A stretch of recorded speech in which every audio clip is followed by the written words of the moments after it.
دھوپ دریچہ by Maryam Aziz episode 2۔ ارے شہانہ کچھ لو نا، تم تو کچھ کھا ہی نہیں رہی۔ یہ سموسے لو، بلکہ یہ پیسٹری لو، یہاں کی سب سے اچھی والی بیکری سے اسپیشلی تمہارے لیے منگوائی ہے۔ انہیں صرف چائے کی چسکیاں لیتے دیکھ کر فضیلت نے پیسٹری والی پلیٹ ان کی طرف بڑھائی۔ نہیں تھینک یو بھابھی، میں میٹھا بہت کم کھاتی ہوں، خاص طور پر یہ مٹھائیاں وغیرہ تو بالکل نہیں کھاتی۔ ان کی بات پر وہ بلند آواز میں ہنسی۔ ارے شہانہ، تم تو باہر جا کے بالکل انگریزوں والی حرکتیں کرنے لگی ہو۔ کیوں جی؟ شہانہ پر طنز کرنے کے بعد انہوں نے اپنے شوہر کو دیکھا جو خاموشی سے پلیٹ میں رکھے سموسے سے انصاف کر رہے تھے۔ شہانہ شروع سے ہی ایسی ہے، مختصر جواب دے کر انہوں نے چائے کا کپ اٹھایا، لیکن پھر سنجیدگی سے واپس رکھ دیا۔ فضیلت جو انہیں دیکھ رہی تھیں فوراً اپنی ملازمہ کو آواز دی۔ تبھی 15-16 سال کی لڑکی بھاگتی ہوئی اندر آئی۔ تمہارے انکل کی چائے ٹھنڈی ہو گئی ہے، جلدی سے نئی بنا کے لاؤ۔ جی، وہ جو گھبرائی کھڑی تھی تیزی سے کپ اٹھا کے واپس مڑ گئی۔ پھپھو، آپ اتنے سال پاکستان کیوں نہیں آئیں؟ غیاث کے سوال پر شہانہ نے گہرا سانس لیا۔ شادی کے بعد تمہارے انکل کی مختلف ممالک میں پوسٹنگ ہوتی رہی، پھر جاب چھوڑ کے انہوں نے امریکہ میں بزنس سٹارٹ کر دیا۔ ہمارے پاس وہاں کی نیشنلٹی نہیں تھی، اگر یہاں آتے تو پھر امریکہ واپس نہ جا پاتے۔ بچے چھوٹے تھے، پڑھ رہے تھے اور بھی بہت سی مجبوریاں تھیں۔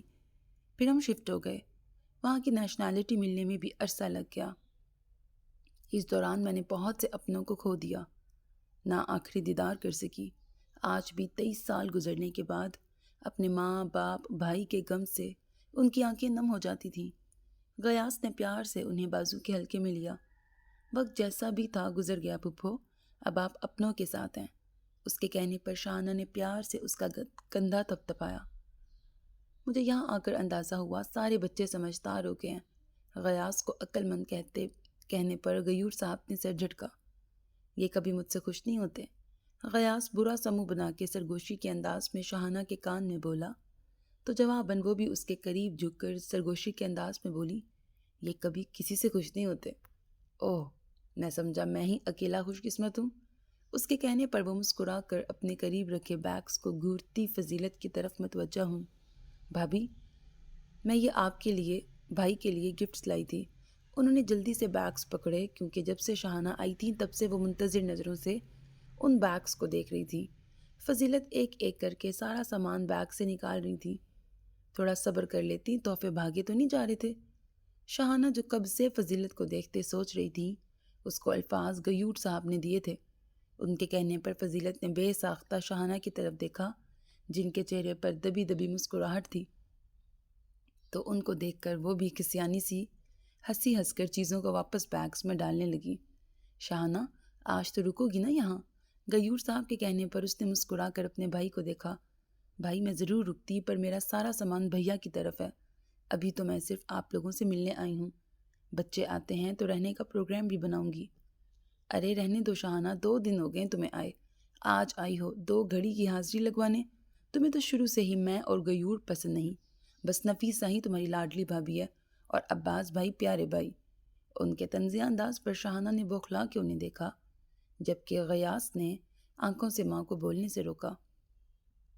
بھابھی ایسی بات نہیں، ایسی ہی بات ہے، ورنہ تو تمہیں تو بچے بھی نفیسہ کے پیارے ہیں۔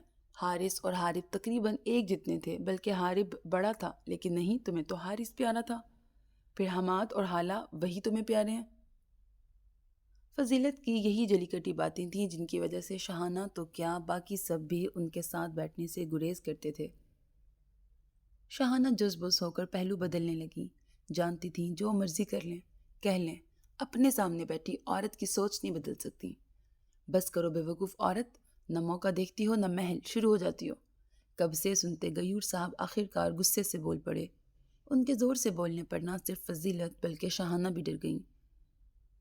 کھانا لگ گیا ہے، تبھی ان کی ملازمہ کھانے لگنے کی اطلاع دینے کے لیے اندر آئی تھی تو شہانہ نے شکر کا سانس لیا۔ چلیں پھپھو، کھانا کھاتے ہیں۔ اپنے باپ کا خراب موڈ دیکھ کر غیاث فوراً وہاں سے 9-2-11 ہونا چاہتا تھا۔ پھپھو، آج یہیں رک جائیں، ڈھیر ساری باتیں کریں گے۔ کھانا کھاتے ہوئے غیاث نے شہانہ کو کہا تو وہ مسکرا کر اسے دیکھنے لگی۔ آؤں گی جلد ہی، اور رہوں گی بھی۔ ابھی تو میں پاکستان میں ہوں۔ ویسے میں نے سنا ہے کہ تم شادی کرنے والے ہو، ان کے شرارتی انداز پر وہ کہاں لگا کے ہنس پڑا۔ شادی کہاں ابھی پھپھو، کہہ کر اس نے درزیدہ نظروں سے باپ کی طرف دیکھا۔ ویسے کوئی پسند ہے بھابھی؟ ویسے کوئی پسند کی ہے بھابھی؟ اس نے اب فضیلت سے پوچھا۔ لڑکیاں تو بہت ہیں شاہانہ، ماشاءاللہ میرا بیٹا لاکھوں میں ایک ہے۔ فضیلت کے پیار بھرے انداز پر غیور صاحب نے سر جھٹکا۔ ہاں لڑکیوں کی لائن لگی ہے صاحبزادے، بہت بڑے بزنس مین جو ہیں۔ انہوں نے طنز کیا تھا جسے فضیلت اور غیاث سمجھ گئے تھے، لیکن شاہانہ نہیں سمجھی تھی، اسی لیے ماشاءاللہ کہہ کے دوبارہ فضیلت کو دیکھنے لگی۔ انہوں نے طنز کیا تھا جسے فضیلت اور غیاث سمجھ گئے تھے، لیکن شاہانہ نہیں سمجھی تھی، اسی لیے ماشاءاللہ کہہ کے دوبارہ فضیلت کو دیکھنے لگی۔ میں تو چاہتی تھی پہلے حارب کی شادی ہو، وہ بڑا ہے، لیکن وہ تو کوئی سرا نہیں پکڑاتا، ہر بار ٹال جاتا ہے۔ میرے بھائی کی بیٹی مجھے بڑی پیاری ہے، مجھے بہت پسند ہے، بڑی پیاری ہے۔ شاہانہ دیکھو گی تو خوش ہو جاؤ گی۔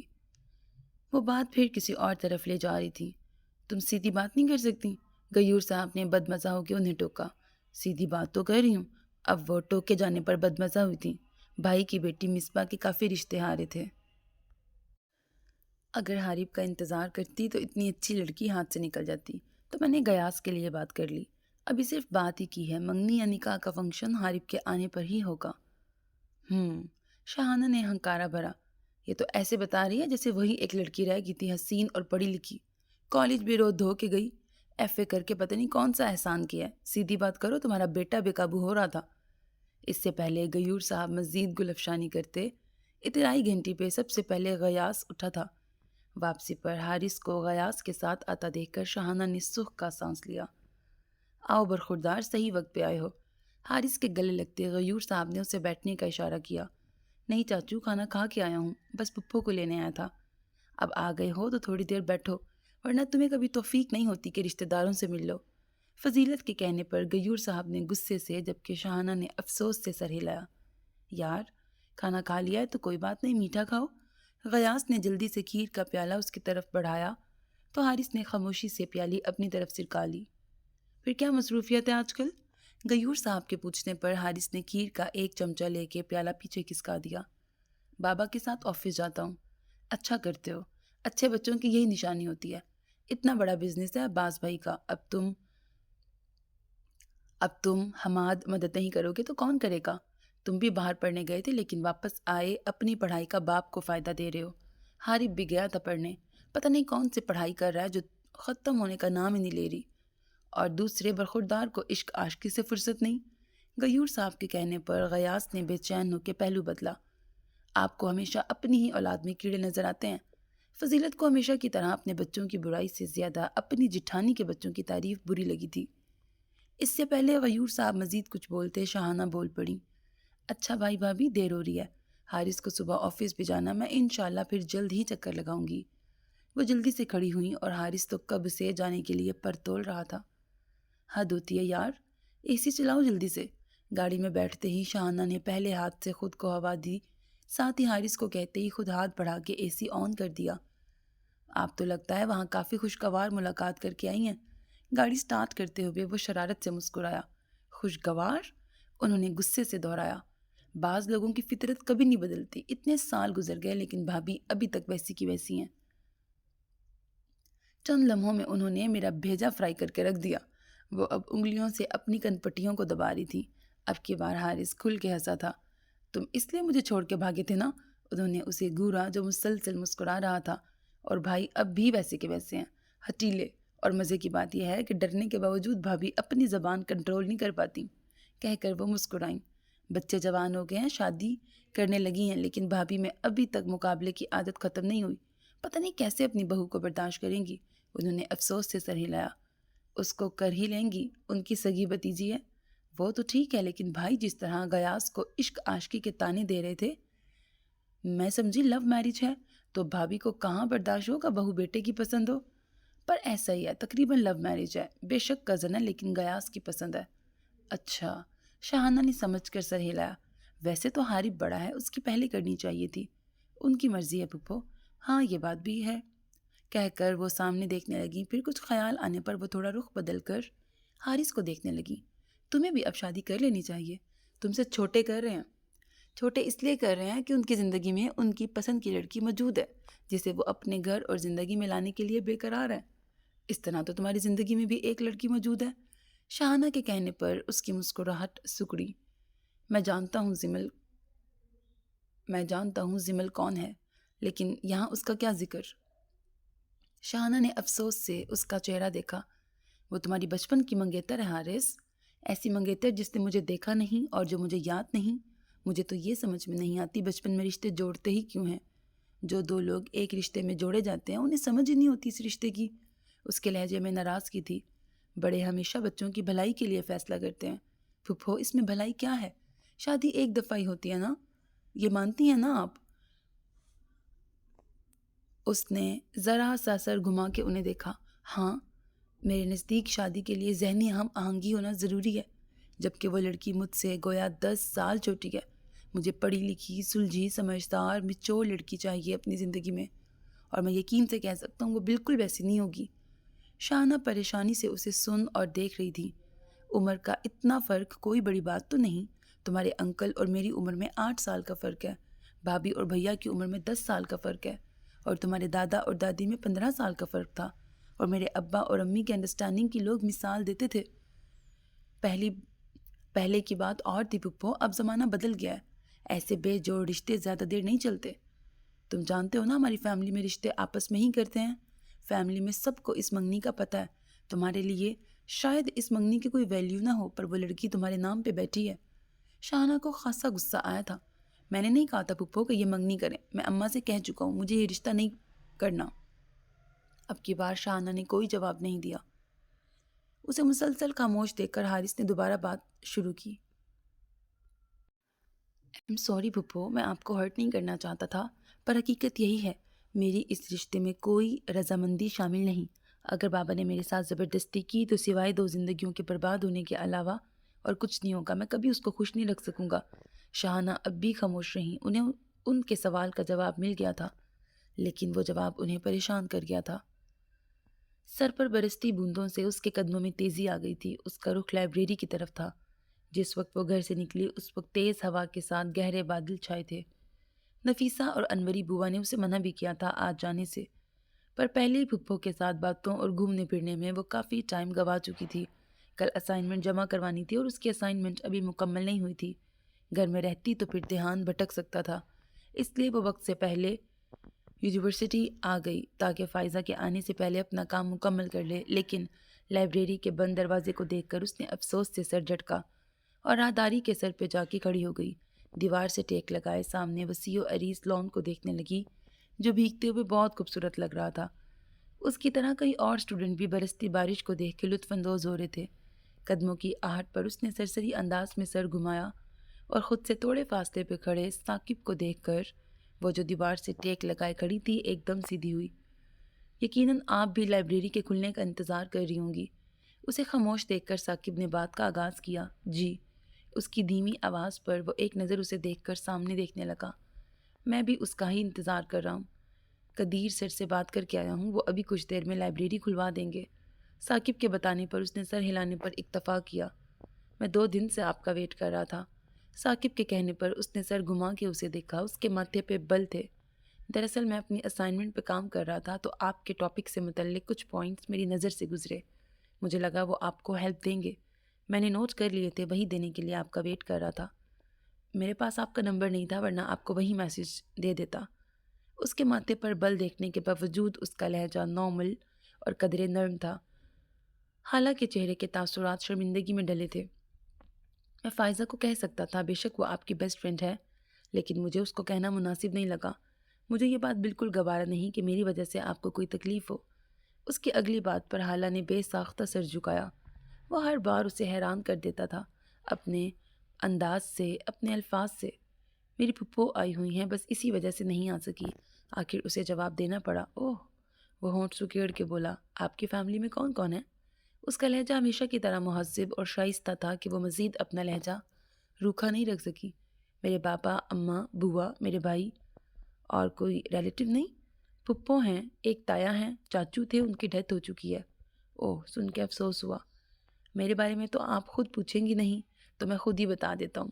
اس کے شرارتی انداز پر وہ محض مسکرا کے رہ گئی۔ میری فیملی میں میرے پاپا، مما اور میری ایک بہن ہے۔ اور آپ کے ریلیٹیو؟ حالہ نے اسی کے انداز میں سوال کیا تو وہ کھل کے ہنسا۔ پاپا کے ہیں میرے تایا اور پھپھیاں، پر وہ ہم سے کم ملتے ہیں۔ مما کے بھی ریلیٹیو ہیں پر وہ ہم سے نہیں ملتے۔ حالہ نے ناسمجھی سے اس کی طرف دیکھا تو اس نے مسکرا کر کندھے اچکائے، جیسے اس کے پاس کوئی جواب نہیں۔ تو حالہ کو بھی مزید پوچھنا مناسب نہیں لگا، وہ خاموش ہو گئی۔ آپ کو ابھی بھی لگتا ہے میں ایک برا انسان ہوں؟ کچھ دیر خاموشی کے بعد جب ثاقب نے یہ سوال کیا تو حالہ نے چونک کر اسے دیکھا۔ میں نے کبھی آپ کو برا نہیں سمجھا، وہ بے ساختہ بولی تو ثاقب کی نظریں اس کے خوبصورت چہرے پر ٹھہر گئیں، لیکن اس کے نظریں چرانے پر فوراً اس پر سے نظریں ہٹا لیں۔ پھر گلا کھنکار کر دوبارہ بولا، لیکن آپ تو مجھے دیکھ کے ایسے بھاگتی ہیں جیسے میں کوئی بھوت ہوں۔ مجھ سے بات کرنا تک آپ کو پسند نہیں۔ آپ نے شاید دیکھا نہیں، میں کسی سے بھی زیادہ بات نہیں کرتی، میری نیچر ہی ایسی ہے۔ اور مجھے آپ کی یہی ریزرو نیچر بہت پسند ہے۔ لڑکیوں کو آپ کی طرح مضبوط اور محتاط ہونا چاہیے۔ اس کے کمپلیمنٹ پر حالہ نے نظر اٹھا کے اسے دیکھا۔ اس کے لہجے میں احترام، لیکن آنکھوں میں کوئی اور ہی جذبہ تھا۔ حالہ نے بے ساختہ ان آنکھوں سے نظریں چرائیں۔ تبھی اس کی نظر فائزہ اور اس کے ساتھ آئے سرقدیر پہ پڑی تو وہ تیزی سے ان کی طرف بڑھی۔ اس کے یوں بھاگنے پر ثاقب اپنی مسکراہٹ ہونٹوں میں دباتا اس کے پیچھے ہو لیا۔ ساری رات وہ سو نہیں سکیں تو اب سر درد سے پھٹ رہا تھا۔ کمرے سے باہر آئیں تو مکمل خاموشی تھی۔ کچن سے برتنوں کے ساتھ باتوں کی بھی آواز آ رہی تھی۔ ارے شاہانہ، اٹھ گئیں تم؟ انہیں دروازے میں کھڑا دیکھ کر نفیسہ مسکرا کر ان کے قریب آئیں۔ آج کافی دیر سوئی ہو لگتا ہے، نیند ٹھیک سے آئی ہے؟ نفیسہ کے کہنے پہ انہوں نے بے ساختہ دکھتی آنکھوں کو مسلا۔ جی بھابھی، وہ مسکرا کے بولی۔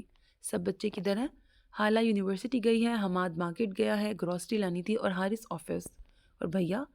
وہ اندر ہیں، آفس جانے کے لیے تیار ہو رہے ہیں۔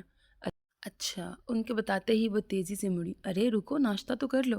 میں چائے پیوں گی بھابھی، بھائی سے ذرا ملاؤں۔ وہ تیز تیز قدموں سے ان کے کمرے کی طرف بڑھیں، انگلیوں سے ہلکے سے دستک دے کر اندر سے اجازت ملنے پر دروازہ کھولا۔ ارے شاہانہ؟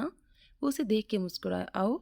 وہ ڈریسنگ سے اس کا عکس دیکھتے ہوئے بولے۔ بھیا ایک بات کرنی تھی۔ ہاں بولو۔ وہ مڑ کے اسے دیکھنے لگے۔ میں زمل سے ملنا چاہتی ہوں۔ ان کے کہنے پر انہوں نے سنجیدگی سے ہنکارا بھرا۔ دیکھتے ہیں۔ مجھے بھابھی نے بتایا فرحانہ کی شادی کے بارے میں۔ ٹھیک ہے بھائی، یہ اس کا فیصلہ تھا، لیکن اس سب میں زمل کا کیا قصور ہے؟ وہ صرف فرحانہ کی ہی نہیں، ایاز کی بھی بیٹی ہے، ہماری بیٹی ہے۔ آپ کیسے اس کی طرف سے اتنے بے فکر ہو سکتے ہیں؟ ویسے کتنے سال ہو گئے ہیں آپ کو اس سے ملے اور دیکھے؟ وہ اب ناراضگی سے ان سے پوچھ رہی تھیں۔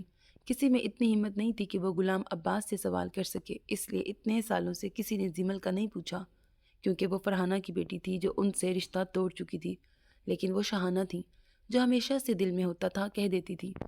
ایاز کے بعد نہیں ملا۔ ان کے چہرے کی سنجیدگی پھیل گئی تھی۔ 14 سال سے؟ وہ دکھ سے بولی۔ بھیا وہ یتیم ہوئی تھی، لاوارث تو نہیں تھی۔ شاہانہ کی آواز رند گئی، جس کو محسوس کرتے ہی غلام عباس نے اس طرح بھی انداز میں اپنا دایاں ہاتھ بالوں میں پھیرا۔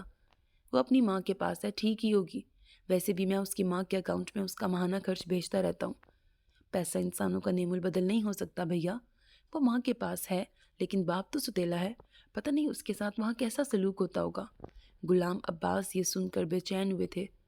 اب جہاں اتنا انتظار کیا ہے وہاں کچھ دیر اور انتظار کر لیتے ہیں۔ مطلب؟ شاہانہ نے الجھن بھری نظروں سے انہیں دیکھا۔ حارث سے بات کرتا ہوں۔ کیا نکاح کرنا ہے؟ بھیا اگر حارث نکاح کے لیے نہیں مانے گا تو زمل کیا وہیں بیٹھی رہے گی؟ کیوں نہیں مانے گا؟ جواباً غلام عباس نے ماتھے پہ بل ڈال کے پوچھا۔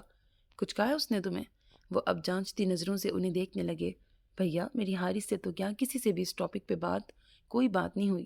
شادی والا معاملہ بعد میں دیکھیں گے، فی الحال مجھے زمل سے ملوا دیں۔ میں اس کے بارے میں سوچ سوچ کے کل رات سو نہیں سکی۔ غلام عباس نے ان کی شکل دیکھی، وہ واقعی مضطرب لگ رہی تھی۔ ٹھیک ہے، کب چلنا ہے؟ وہ گہرا سانس لے کے بولے۔ ابھی چلتے ہیں، میں چینج کر کے آتی ہوں۔ وہ تیزی سے بولتی ہوئی باہر نکل گئیں۔ ابھی بھی اس کا بچپنا نہیں گیا۔ ان کے نکلتے ہی غلام عباس سر جھٹکتے بڑبڑائے تھے۔ کومل نے کرسی پہ بیٹھتے ہوئے ارد گرد کا جائزہ لیا۔ اے سی کی ٹھنڈی ہوا، ہلکے سروں میں بجتا میوزک ماحول کو کافی مسحور کن بنا رہے تھے۔ ہم یہاں کیوں آئے ہیں؟ کومل نے ارد گرد کا جائزہ لینے کے بعد سامنے بیٹھی نفیسہ عرف رینا کو دیکھا۔ ڈیٹ ہے میری یہاں۔ اس کے کہنے پر کومل نے آنکھیں پھاڑ کے اسے دیکھا۔ اپنی ڈیٹ پر تم مجھے کیوں لائی ہو؟ کیونکہ اکیلے آنے پر امی کو 100 وجوہات بتانی پڑتی، پر مجھے تو بتا دیتی کم از کم۔ وہ برا سا منہ بنا کے بولی۔ بتا دیتی تو تم کیا آتی؟ وہ ہاتھ ہلا کے لاپرواہی سے بولی۔ یہ جگہ تو کافی مہنگی لگ رہی ہے۔ ہاں مہنگی ہے، اسی لیے تو یہ جگہ چنی ہے، ویسے بھی ہم نے کون سا بل دینا ہے؟ وہ شرارت سے مسکرائی تو افسوس سے سر ہلاتے گلاس وال سے باہر نظر آتی شاندار بلڈنگ کو دیکھنے لگی۔ یہاں بڑے بڑے آفس ہیں، اسی لیے ریسٹورنٹ بھی اسی لیول کے ہیں، کیونکہ ان دفاتر کے مالک اپنی لوکل اور فورن میٹنگ یہیں کرتے ہیں، اور یہاں بڑی بڑی اسامیاں آسانی سے مل جاتی ہیں۔ وہ ایک آنکھ دباتے خباثت سے بولی تو کومل ہونٹ بھینچ کے مسکرائی۔ آج تمہیں بھی اسی لیے لائی ہوں، ناصر کے ساتھ اس کا دوست بھی آ رہا ہے۔ یہ ناصر کون ہے؟ وہ اس کی بات نظر انداز کر کے ناصر کے بارے میں پوچھنے لگی۔ میرا فرینڈ۔ لیکن اویس؟ وہ کچھ ہچکچا کے بولی۔ اویس؟ ارے وہ تو پرانی بات ہو گئی، بور کرنے لگا تھا۔ اس کے انداز پر کومل نے ابرو اچکائے۔ تو اس ناصر میں کیا خاص بات ہے؟ اس سے زیادہ امیر، بلکہ دل والا ہے، دل کھول کے مجھ پہ خرچ کرتا ہے۔ تمہیں کیا لگتا ہے یہ جو اتنے مہنگے جوتے کپڑے میں پہنتی ہوں اپنے باپ کے کریانے کی دکان کی آمدنی سے خریدتی ہوں؟ اس کے کہنے پہ کومل نے سر سے پیر تک اس کا بھرپور جائزہ لیا۔ وہ دونوں ایک ہی محلے میں رہتی تھیں، بچپن کی دوستی تھی۔ رضیہ 6 بہن بھائیوں میں تیسرے نمبر پہ تھی۔ کم آمدنی، زیادہ ضرورتیں، اور ایسے میں رضیہ کے خواب کافی بلند تھے، اور یونیورسٹی جا کر تو یہ خواب اور اونچے ہو گئے۔ امیر لڑکوں سے دوستی کر کے ان سے مہنگے گفٹ لینا یہ اس کا مشغلہ بن گیا تھا۔ یہ سامنے جو بلڈنگ دیکھ رہی ہو بہت بڑی کمپنی ہے، مختلف شہروں میں ان کی برانچز ہیں۔ یہاں سیلری جتنی اچھی ہے جاب ملنا اتنا ہی مشکل ہے۔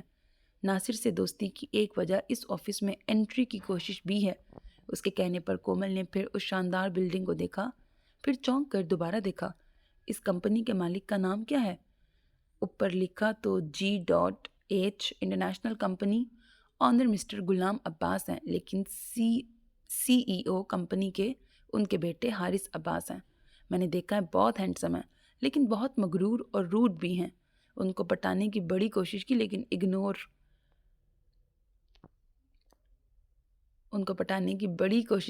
انگور کھٹے تھے۔ پھر سوچا مالک نہ صحیح امپلائی ہی صحیح۔ وہ اپنی بات خود ہی انجوائے کرتے ہوئے بولی۔ حارث عباس کے نام پر کومل کی آنکھیں چمک اٹھیں۔ رضیہ ہمیشہ اپنے قصے سنا کر کومل کو جیلس فیل کرواتی تھی۔ اس کا دل چاہا ابھی اس کو کیا بلکہ یہاں بیٹھے ہر شخص کو بتائے حارث عباس جو اس شاندار کمپنی کا مالک ہے اس کا کزن ہے، لیکن اس نے بمشکل خود پر ضبط کیا، کیونکہ وہ بتانا نہیں دکھانا چاہتی تھی کہ جو شخص سب کے لیے ناقابل تسخیر ہے وہ جلد اسے حاصل کرنے والی ہے، اور جس کمپنی میں لوگوں کو جگہ مشکل سے ملتی ہے وہ کمپنی اس کی ہوگی۔ وہ تصور میں خود کو سی ای او کی بیوی کی حیثیت سے دیکھ رہی تھی۔ وہ آفس کا راؤنڈ لینے کے بعد اپنے آفس کی طرف جا رہا تھا جب اس کی جیب میں رکھا موبائل وائبریٹ ہوا۔ اس نے چلتے ہوئے موبائل نکالا، اسکرین پر نام دیکھ کر اس کے چلتے قدم رکے تھے۔ اس نے فون کان سے لگایا۔ السلام علیکم۔ دوسری طرف سے کومل کی آواز سن کے وہ حیران ہوا۔ وعلیکم السلام، خیریت تھی کومل؟ جی خیریت تھی، بس آپ سے ایک فیور چاہیے تھی۔ ہاں بولو۔ وہ ایک بار پھر چلنے لگا۔ کیا آپ آج گھر آ سکتے ہیں؟ سب ٹھیک ہے نا؟ جی۔ ایسا ہے کہ کومل آج تو مشکل ہے کیونکہ مجھے کچھ دنوں کے لیے آؤٹ آف سٹی جانا ہے، تو بس اس کی تیاری کر کے نکلنا ہے، لیکن تم بتاؤ کیا کہنا ہے، میں سن رہا ہوں۔ حارث میں جاب کرنا چاہتی ہوں۔ جاب؟ لیکن تم جاب کر رہی تھی نا؟ وہ اب آفس میں داخل ہو گیا تھا۔ کوئی پرابلم ہے تو تم بتا سکتی ہو۔ اس کی خاموشی محسوس کر کے وہ بولا، میں نے وہ جاب چھوڑ دی ہے، سیلری بہت کم دیتے تھے اور کام زیادہ لیتے تھے۔ تم پریشان نہ ہو، میں نیکسٹ منتھ پیسے زیادہ کر دوں گا۔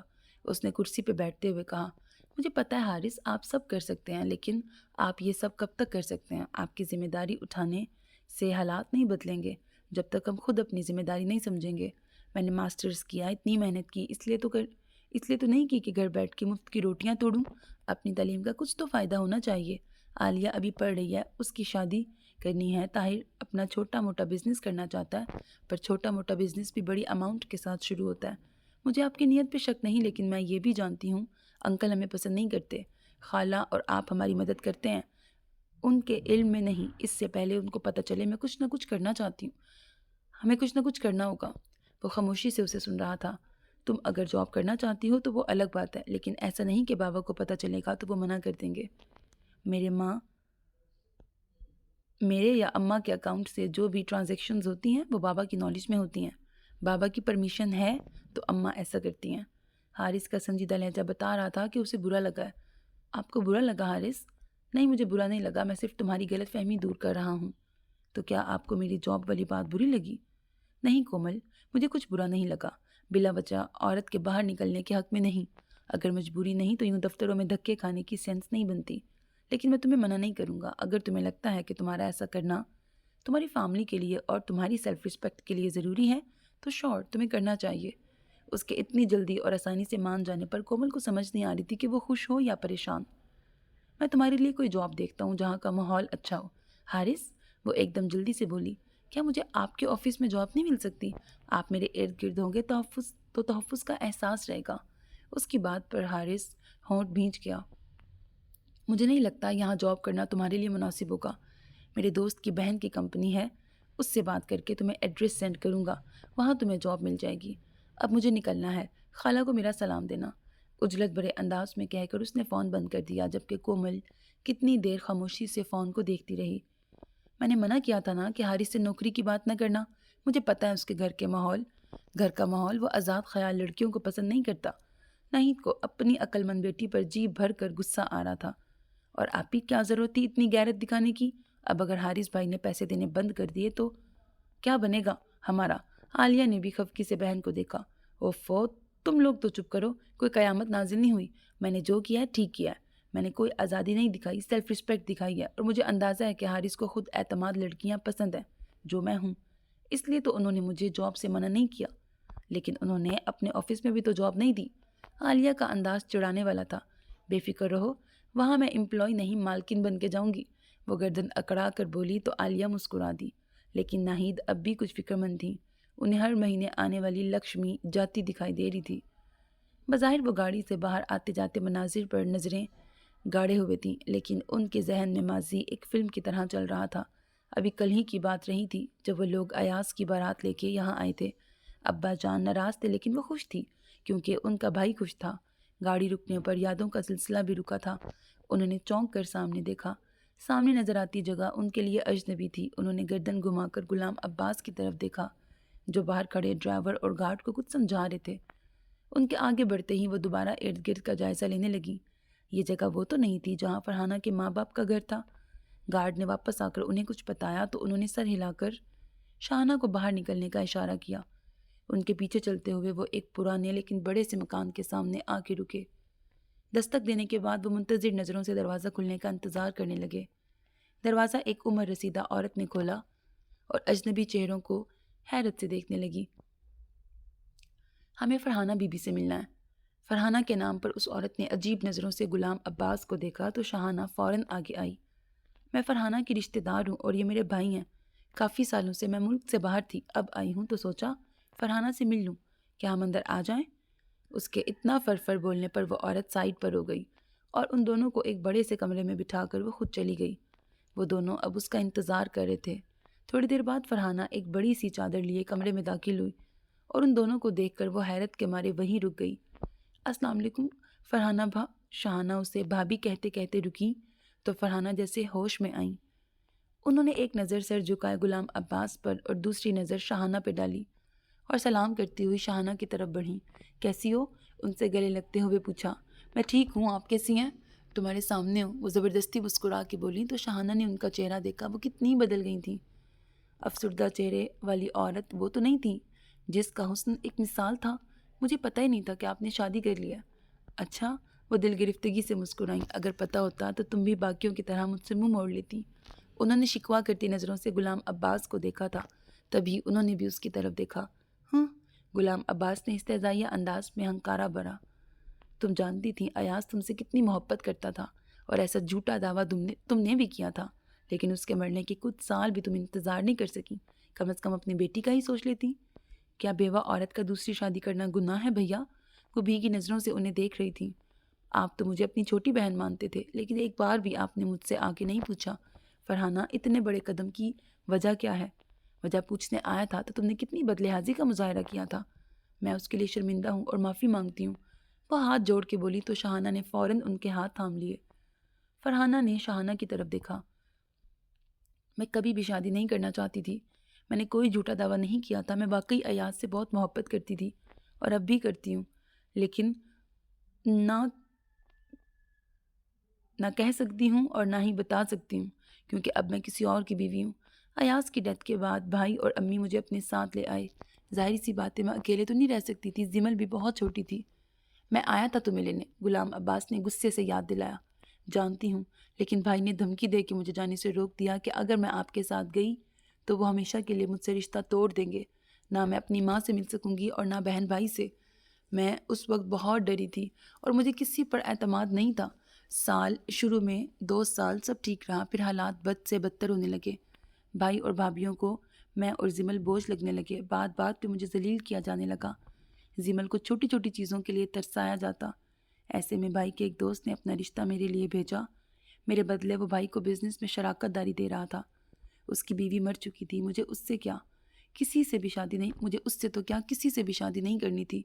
میرے منع کرنے پر بھائی نے مجھ پہ ہاتھ اٹھایا، مجھے بھوکا پیاسا رکھا گیا۔ میں تب بھی نہ مانی تو زمل کو ٹارچر کرنے کی دھمکی دی تو میں مجبور ہو گئی، لیکن میں نے ایک شرط رکھی تھی کہ مجھ سے نکاح کرنے کے لیے اسے زمل کو قبول کرنا ہوگا۔ مجھے امی نے کہا کہ اسے میری شرط منظور ہے، لیکن شادی کے دوسرے دن جب میں نے زمل کو لانے کی بات کی تو عبدالقدوس نے صاف لفظوں میں مجھے منع کر دیا کہ وہ میری بیٹی کو نہیں اپنا سکتا اور نہ ہی اس تک میری شرط پہنچائی گئی اور نہ اس نے ایسا کوئی وعدہ کیا تھا۔ مجھے دھوکہ میرے اپنوں نے دیا تھا۔ میرے پاس سوائے رونے اور صبر کرنے کے علاوہ اور کوئی راستہ نہیں تھا۔ وہ خاموش ہوئی تو کہنے کے لیے شاہانہ اور غلام عباس کے پاس بھی کچھ نہیں بچا تھا۔ بھابھی، میں زمل سے مل سکتی ہوں؟ زمل میرے پاس نہیں، وہ بھائی کے ساتھ رہتی ہے۔ جب تک امی زندہ رہیں مجھے کچھ تسلی تھی، پر امی کے بعد زمل کو بہت پریشانی ہو رہی تھی۔ اتنے سال ہو گئے تھے، مجھے لگا عبدالقدوس کو کچھ تو میری قربانیوں کا لحاظ ہوگا۔ اسی بھروسے پر میں زمل کو اپنے ساتھ یہاں لے آئی، لیکن پر شاہانہ نے بے چینی سے پہلو بدلا۔ یہاں بھی اس کے ساتھ اچھا سلوک نہیں ہوا، بلکہ یہاں تو عزت کا بھی خطرہ ہو گیا تھا۔ کہہ کر وہ رونے لگیں تو غلام عباس کے چہرے کا رنگ سرخ ہو گیا تھا۔ کیا آپ کے شوہر نے؟ شاہانہ نے جھجکتے ہوئے پوچھا۔ نہیں، ان کے بڑے بھائی پتہ نہیں کب سے اسے پریشان کر رہے تھے۔ وہ ڈری سہمی رہتی تھی۔ مجھے اندازہ ہی نہیں ہو سکا کہ کوئی ایسی بات بھی ہو سکتی ہے۔ اس دن میں اچانک کچن میں گئی تو وہ اس کا بازو دبوچے اسے دھمکا رہے تھے۔ میں اگر عبدالقدوس کو ان کے بھائی کے بارے میں بتاتی تو وہ کبھی نہ مانتے، الٹا مجھے ہی ذلیل کرتے، تو مجبوراً مجھے زمل کو واپس بھائی کے پاس بھیجنا پڑا۔ وہ اب سر جھکائے رو رہی تھی۔ آپ کے اور بھی بچے ہیں؟ شاہانہ نے ترحم سے ان کی بے بسی دیکھی۔ ایک بیٹا اور بیٹی اسکول گئے ہیں، وہ آنسو پونچھتی ہوئی بولی۔ چلو شاہانہ، ہمیں نکلنا ہے۔ غلام عباس کو وہاں ٹھہرنا اب مشکل لگ رہا تھا۔ مجھ سے ناراض تو نہیں ہے نا؟ ان کے اٹھنے پر فرحانہ نے بازو تھام کے انہیں روکا۔ نہیں بھابھی، میں بالکل ناراض نہیں، میں آپ کی مجبوری سمجھتی ہوں اور دوسری شادی آپ کا حق تھا، آپ دل برا نہ کریں۔ اللہ تعالیٰ آپ کو خوش رکھے۔ ان کے گلے لگنے پر شاہانہ ان کی پیٹھ تھپتھپانے لگیں، جو ان کے گلے لگ کر پھوٹ پھوٹ کے رو رہی تھی۔ زمل کو وہاں سے لے جاؤ شاہانہ، وہ ان کے کان میں دھیمے سے بولی تو شاہانہ نے ان سے الگ ہو کر ان کا چہرہ دیکھا اور سر ہلا کر باہر نکل گئیں۔ شاہانہ نے سر گھما کر غلام عباس کی طرف دیکھا، جو ٹانگ پر ٹانگ رکھے بھنچے ہوئے ہونٹوں کے ساتھ دروازے کی طرف دیکھ رہے تھے۔ فرحانہ کے گھر سے لے کر یہاں تک وہ بالکل خاموش تھے اور وہ جانتی تھی وہ اپنا غصہ ضبط کر رہے ہیں۔ آپ کچھ لے نا؟ انہیں یوں سنجیدہ ہاتھ روکے بیٹھا دیکھ کر وحید نے سامنے میز کی طرف اشارہ کیا، جہاں پڑی چائے اور کباب ٹھنڈے ہو گئے تھے۔ نہیں بہت شکریہ، زمل کو بلاتے ہیں، ہمیں دیر ہو رہی ہے۔ غلام عباس سامنے لگی کھڑکی کو دیکھ کر بولے۔ ان کا انداز اتنا پتھریلا تھا کہ وہ گھبرا کر باہر نکلا۔ مجھے نہیں جانا، پلیز مامی چھوڑے مجھے۔ وہ دونوں اپنی ہی سوچوں میں غلطاں تھے جب انہیں باہر سے دھیمی اور روحانسی آواز سنائی دی۔ کیوں نہیں جانا؟ تمہارے رشتہ دار آئے ہیں۔ نہیں جانا۔ وہ شاید اب زور لگا کر خود کو چھڑوا رہی تھی۔ غلام عباس ماتھے پر بل ڈال کے کھڑے ہوئے۔ اندر جا کر کوئی الٹی سیدھی بات کی تو یاد رکھنا چمڑی ادھیڑ کے رکھ دوں گی۔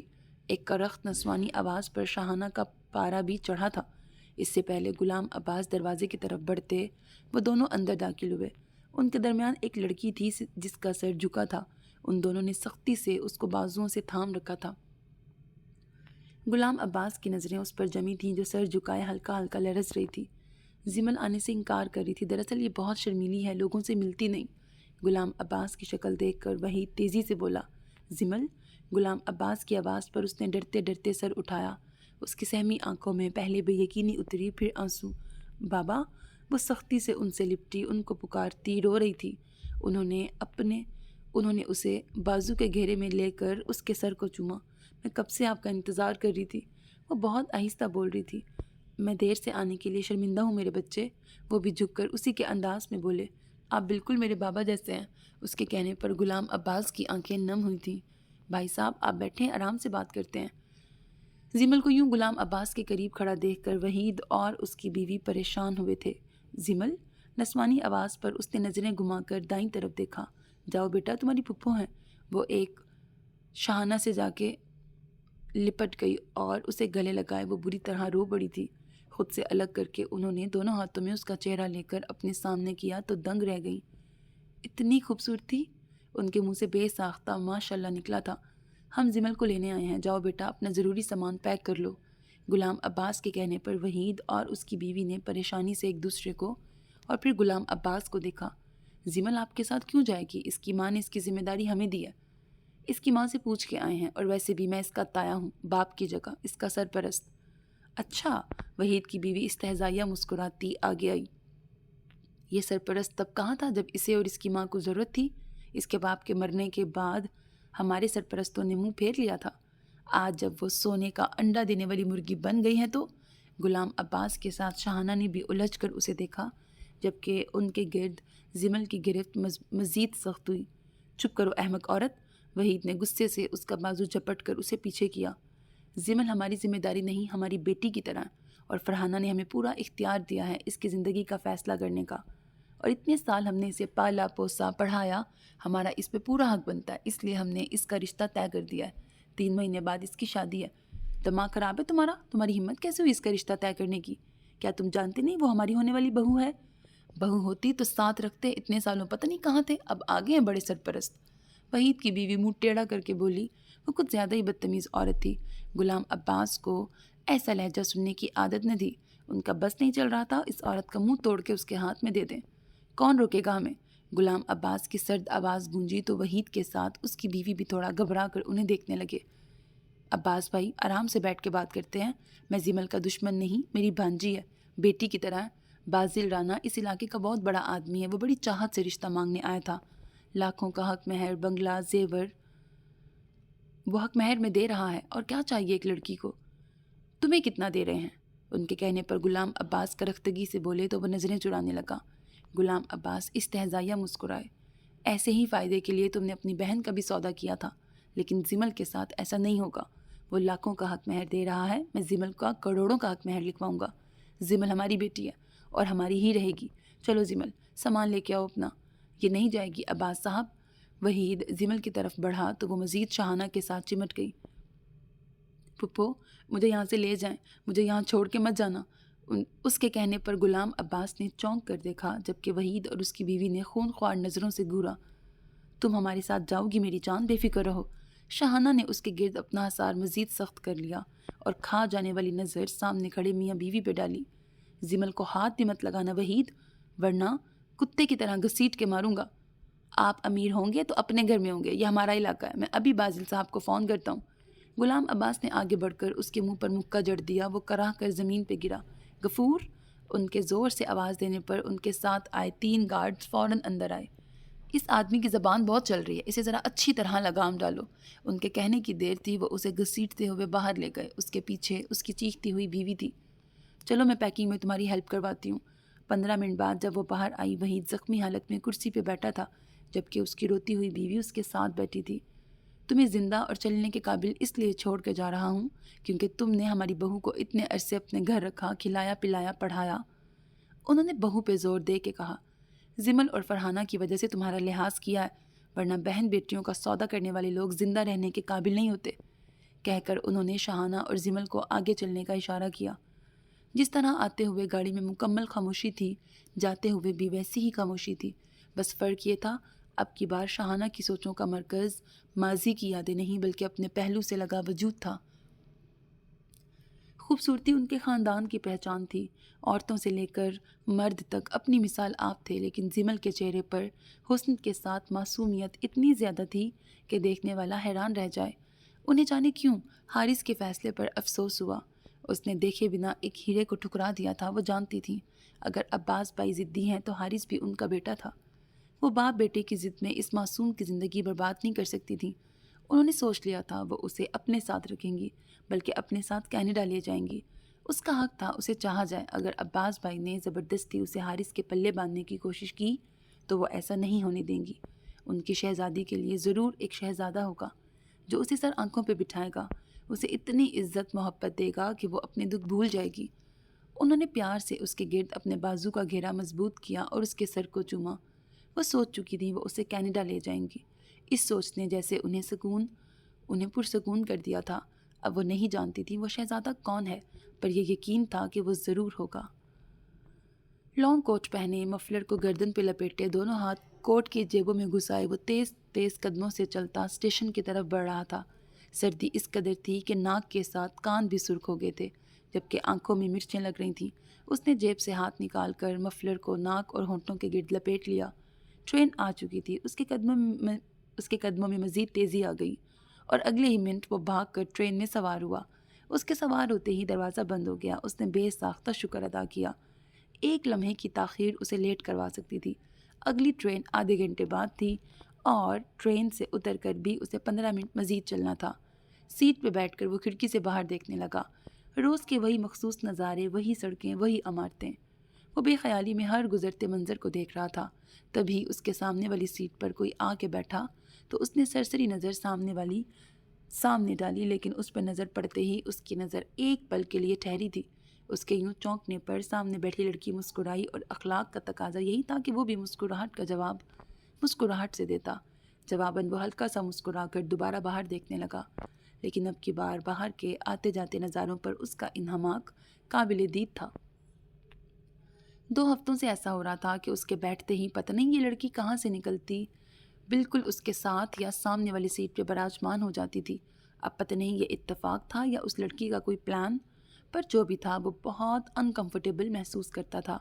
اس لڑکی نے 1-2 بار اس کی طرف دیکھا، لیکن اس کو مسلسل باہر دیکھتا پا کر وہ سر جھٹک کر اپنے فون میں مصروف ہو گئی۔ ٹرین سے نکل کر پھر اسی سردی نے اس کا استقبال کیا جو ہڈیوں میں گھس رہی تھی۔ وہ تیز تیز قدموں سے چلتا اپنی منزل کی طرف بڑھنے لگا۔ آفس کی بلڈنگ کے قریب پہنچتے ہی اس نے کلائی پر بندھی گھڑی پہ ٹائم دیکھا۔ ابھی آفس ٹائم میں 15 منٹ تھے۔ وہ آفس میں داخل ہونے کی بجائے سامنے بنے کیفے میں آ گیا۔ اپنے لیے ایک کافی اور سینڈوچ کا آرڈر دے کر وہ گلاس ڈور کے پاس کھڑا ہو کر باہر کے سرد موسم کو دیکھنے لگا۔ تبھی اس کا موبائل بجا۔ اس نے چونک کر کوٹ کی پاکٹ میں ہاتھ ڈال کر موبائل نکالا اور اسکرین پر نظر آتا نمبر دیکھ کر سر کو جنبش دیتے ہوئے موبائل کو آن کیا۔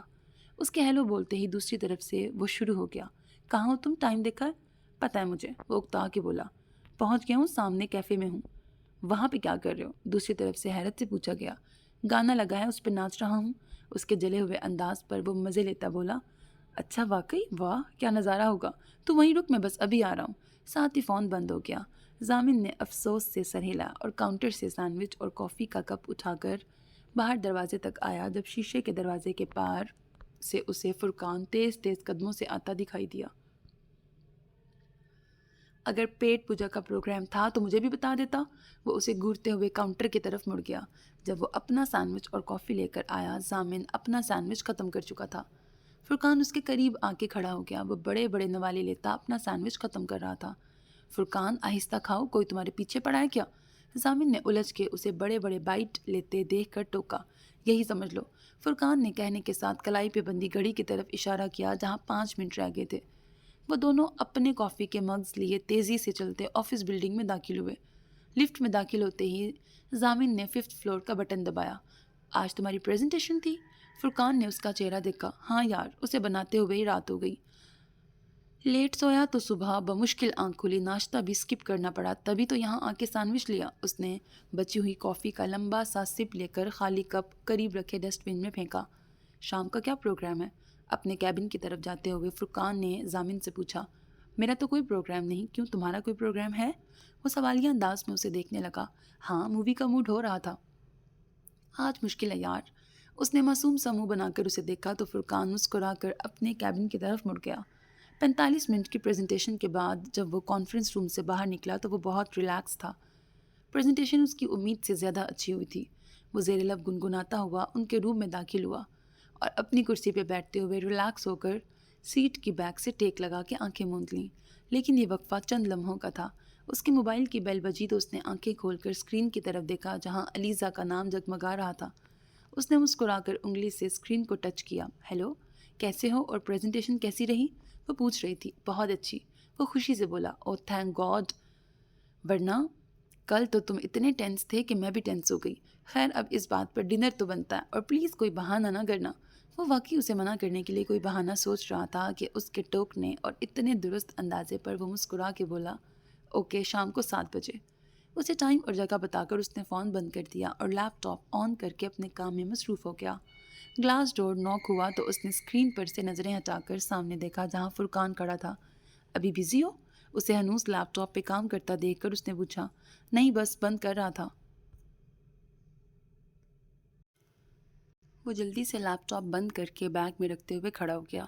ٹیبل پہ پڑا موبائل اٹھا کر اس نے سائڈ پر ہینگ کوٹ اتار کر اپنے بازو پہ رکھا اور فرقان کے ساتھ باہر آ گیا۔ مووی کا کیا پروگرام ہے؟ اس کے پوچھنے پر فرقان نے ترچھی نظروں سے اسے گھورا۔ خود ہی تو منع کر دیا تھا۔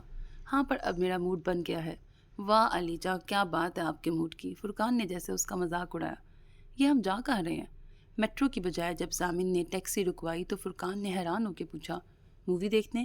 لیکن پہلے علیزہ کو پک کرنا ہے۔ فرقان نے اب تپ کر اسے دیکھا۔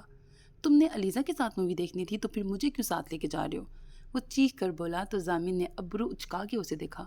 اس میں اتنا چیخنے والی کیا بات ہے؟ وہ تمہیں کھا تو نہیں جائے گی؟ دوست ہے ہماری۔ ہاں دوست ہے، اور تمہاری وہ دوست سے زیادہ ہے۔ تو تم اپنی اس رومانٹک ڈیٹ میں مجھے کیوں ہڈی بنا کے لے جا رہے ہو؟ فرقان کو ضامن کا یہ پلان بالکل پسند نہیں آیا تھا۔ علیزہ میری دوست ہے، بقول تمہارے میری خاص دوست ہے، لیکن اس کی یا کسی اور کی وجہ سے میں خود کے قریبی رشتوں کو اگنور کر دوں، یہ ممکن نہیں۔ تم اچھی طرح جانتے ہو میرے لیے ڈیڈی، ماما اور تم میری لائف میں سب سے اہم ہو۔ کسی اور کے آنے سے ہمارے رشتے میں فرق نہیں پڑنا چاہیے۔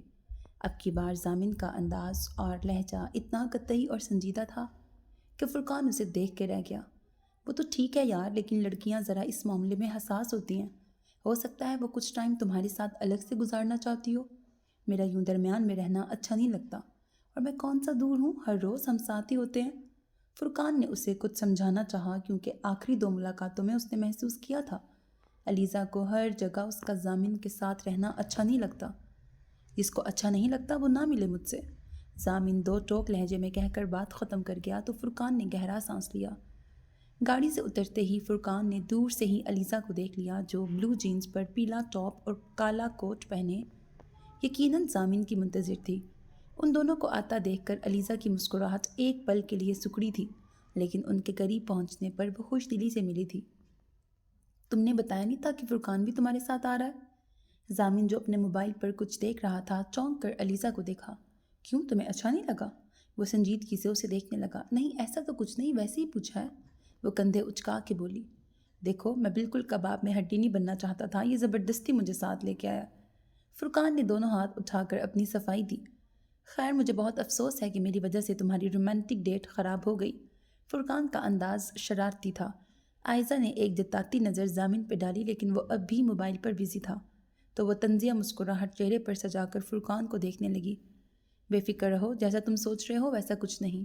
تم اگر یہاں نہ بھی ہوتے تو بھی موصوف ایسے ہی پائے جاتے۔ اس نے اس کے مسلسل موبائل پر گم ہونے پر چوٹ کی۔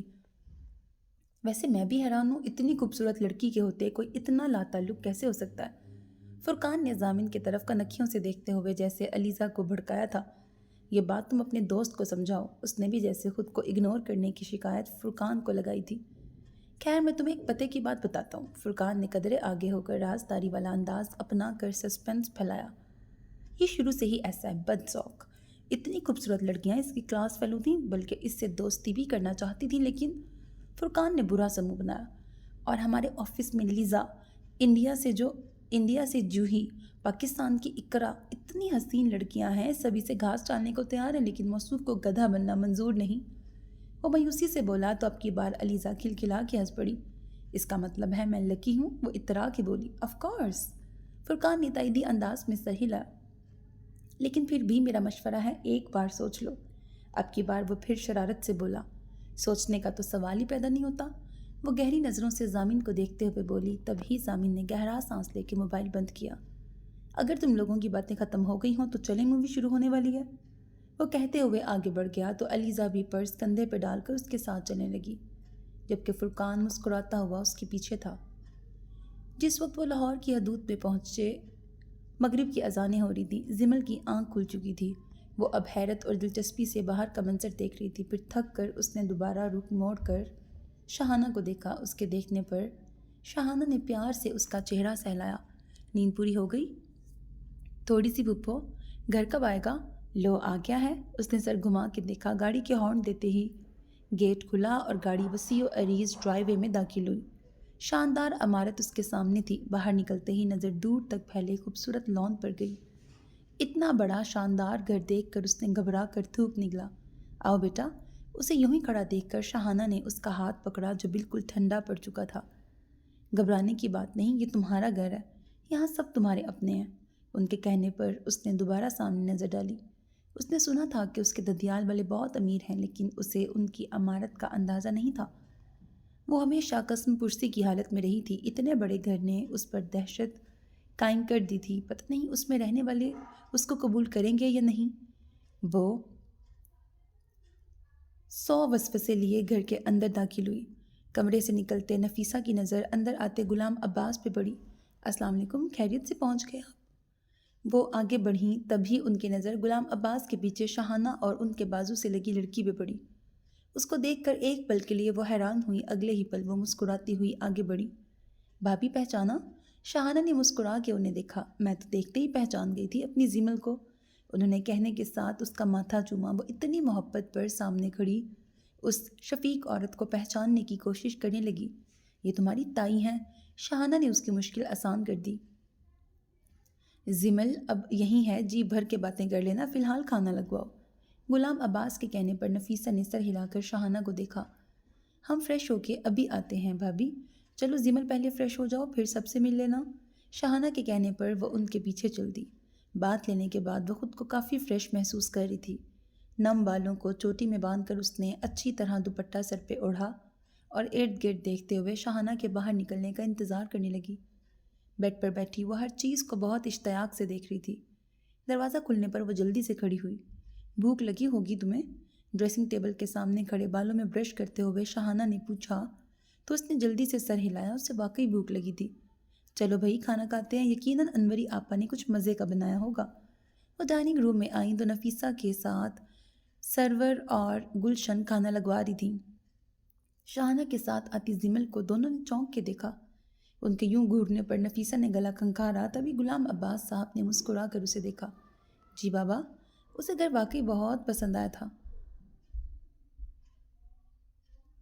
اچھی بات ہے، اب تمہیں یہیں رہنا ہے۔ ان کے کہنے پر زمل نے سر ہلایا، جبکہ شاہانہ نے سنجیدہ نظر بھائی پہ ڈالی جو اس کی طرف متوجہ نہیں تھے۔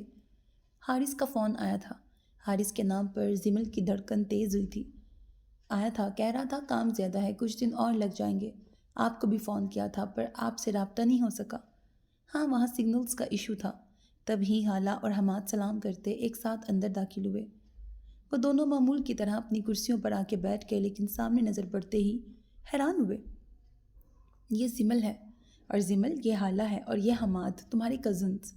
عباس صاحب کے تعارف کروانے پر زمل نے نظر اٹھا کے سلام کیا، لیکن پھر فوراً نظر جھکا لی، کیونکہ وہ دونوں اسے دیکھ کم اور گھور زیادہ رہے تھے۔ کھانا شروع کرو۔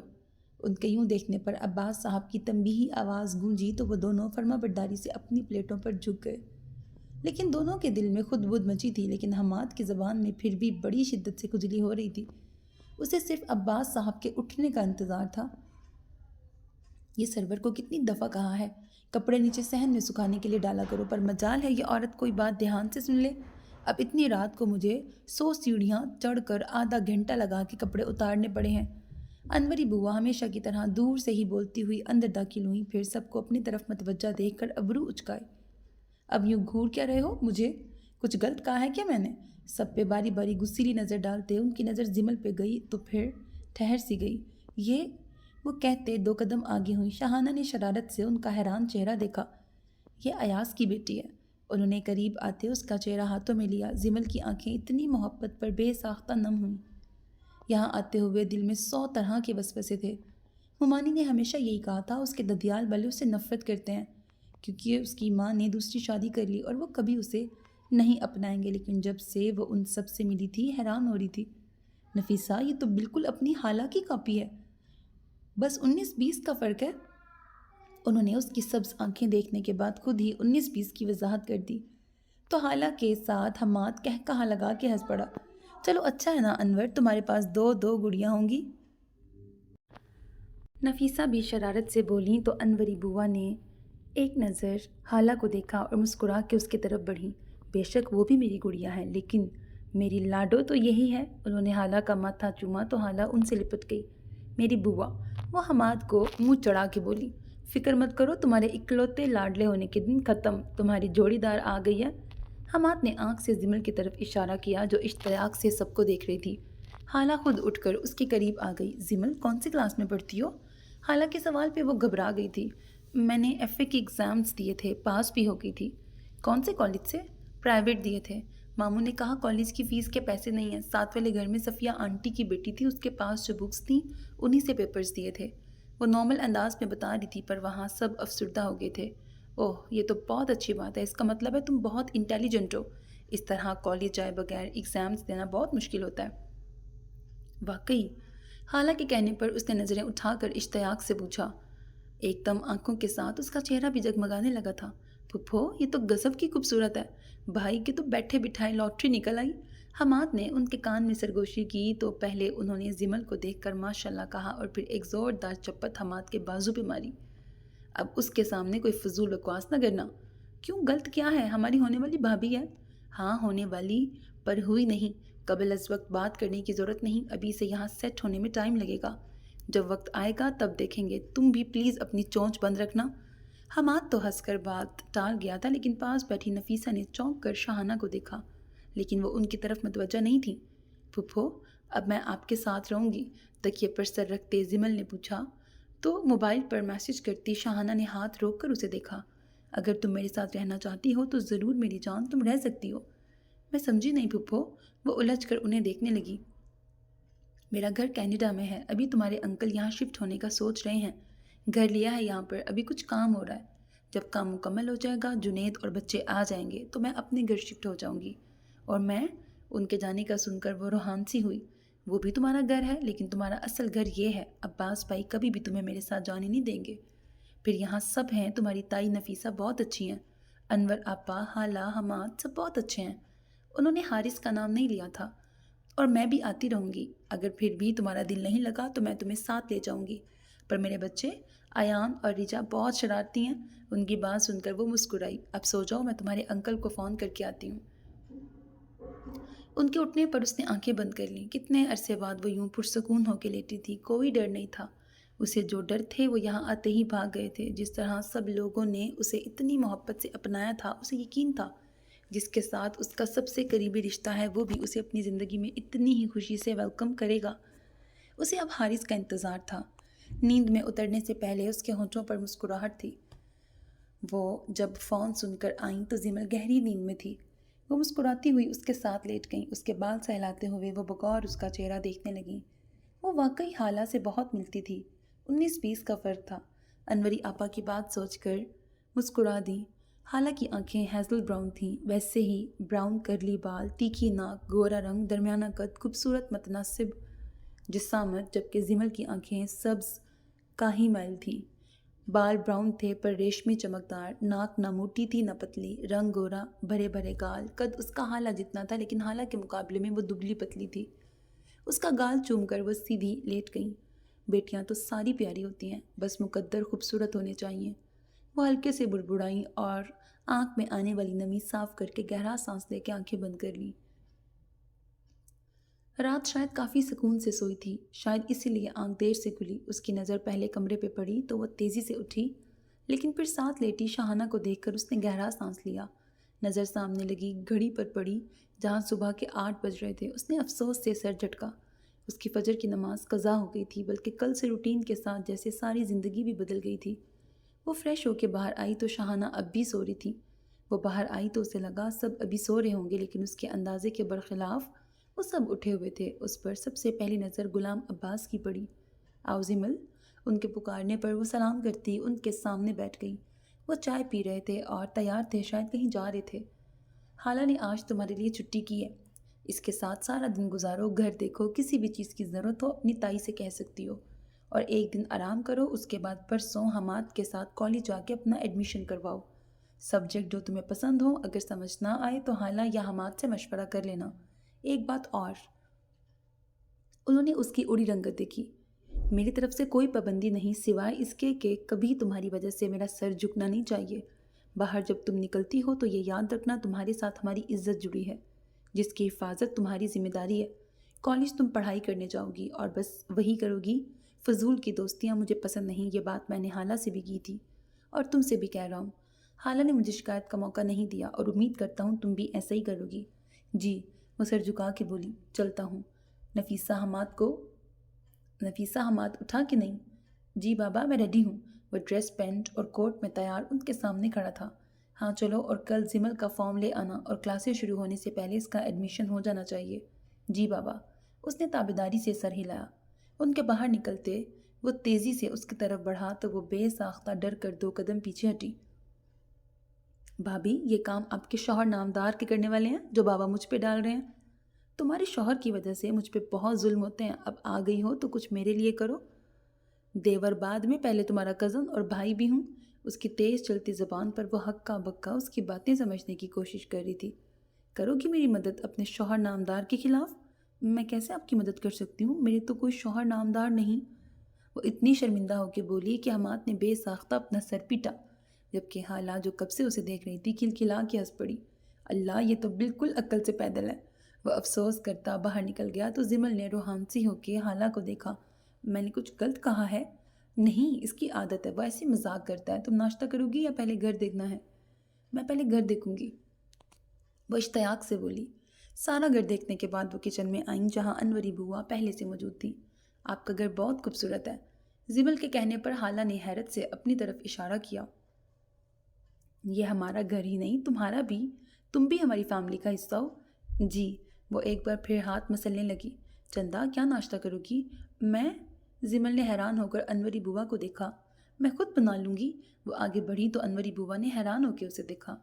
میں آپ کی مدد کر دیتی ہوں۔ ان کی حیرت دیکھ کر اسے لگا کہ وہ برا مان گئی ہیں۔